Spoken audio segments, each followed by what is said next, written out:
ایک حدیث میں آیا ہے کہ آدمی گنہگار تو ہوتا ہی ہے، بہترین گنہگار وہ ہے جو توبہ کرتا رہے۔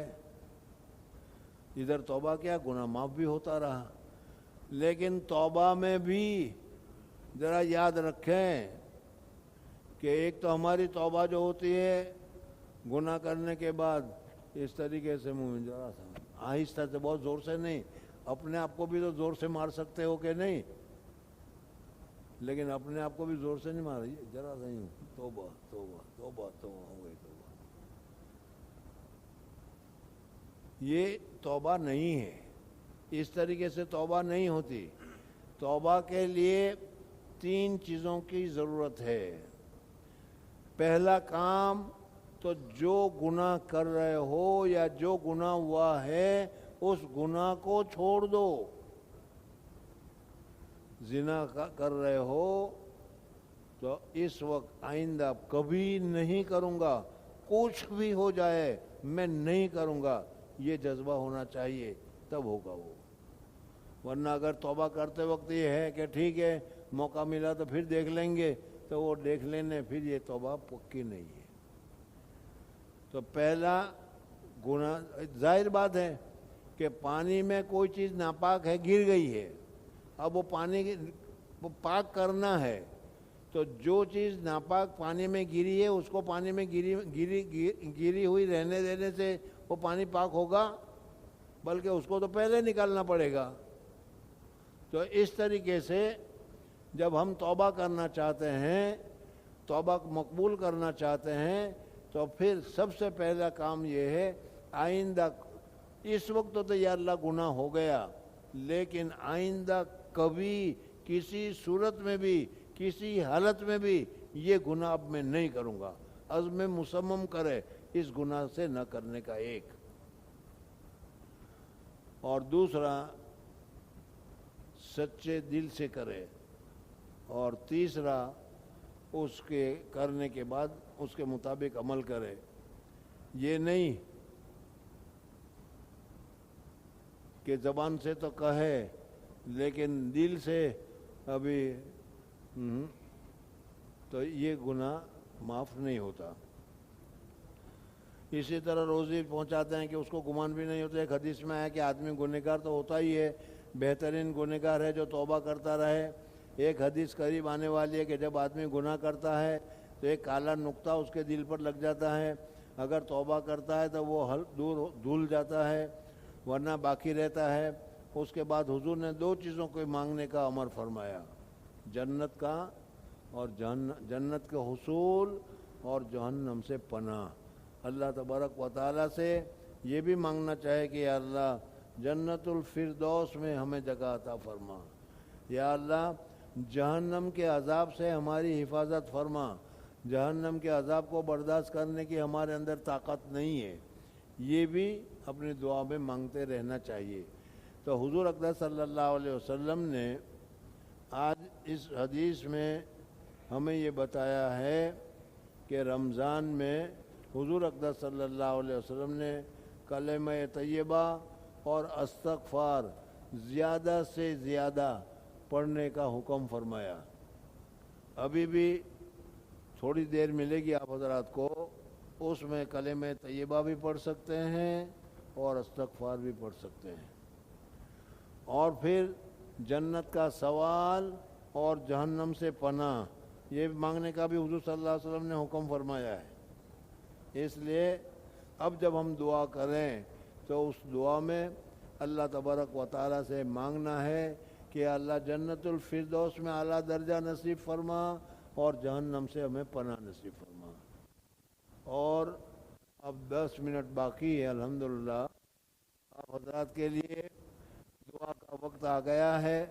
ہر ایک آدمی اپنے اپنے طور پر اللہ تبارک و تعالیٰ سے دعا مانگنا شروع کریں، اس وجہ سے کہ افطار کرنے والا، اب روزہ کا افطار کرنے والا اب گویا کہ اس کی مزدوری کے لینے کا وقت آ گیا ہے، اور اس مزدوری میں ہم کہتے ہیں ہمیں یہ عطا کر، یہ عطا کر، یہ عطا کر، تو اللہ تبارک و تعالیٰ خوش ہوتا ہے، اور خوش ہونے کے ساتھ ساتھ جو مانگتے ہیں وہ عطا کر دیتا ہے۔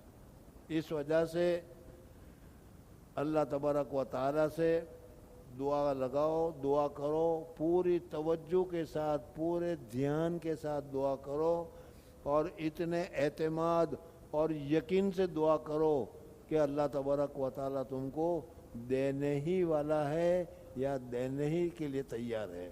اللہ تعالیٰ مجھے بھی اور آپ حضرات کو بھی توفیق عطا فرمائے۔ سبحان اللہ و بحمدہ، سبحانک اللہ۔